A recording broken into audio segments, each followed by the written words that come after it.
Hai, saya Piredi. Hari ini saya akan menunjukkan kombinasi deck bertemakan Ultimate Celebration Starter Deck beserta dengan deck Cyclone Fury. Terdapat 5 kriteria pemilihan kad beserta dengan taktik serangan. Pertama adalah kad dipilih mengikut priority effect. Contohnya, kad seperti ini. Kad ini adalah mempunyai efek kad lawan tidak berkesan.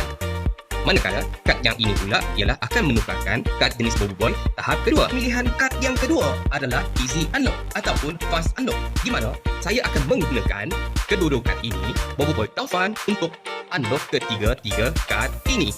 Kerana kad ini adalah kad bersyarat. Ketiga, pemilihan kad adalah berdasarkan HP ataupun attack yang tinggi seperti kad-kad ini. Yang keempat ialah pemilihan kad-kad sokongan yang sesuai. Contohnya seperti ini. Ini adalah kad-kad pilihan saya yang saya akan gunakan semasa perlawanan. Pemilihan kad-kad yang sesuai dapat membantu untuk kita mengatur strategi agar lebih cepat dan memperoleh kemenangan dengan mudah. Yang kelima adalah kad-kad unik.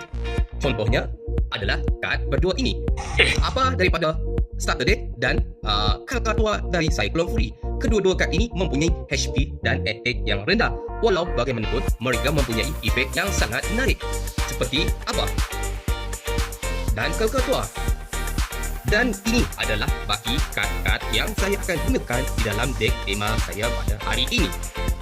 Akhirnya, inilah gabungan kad-kad yang saya akan gunakan di dalam tema ini. Apapun di sini, saya ingin ucapkan all the best kepada calon-calon Championship 2025 yang akan berlangsung Disember ini.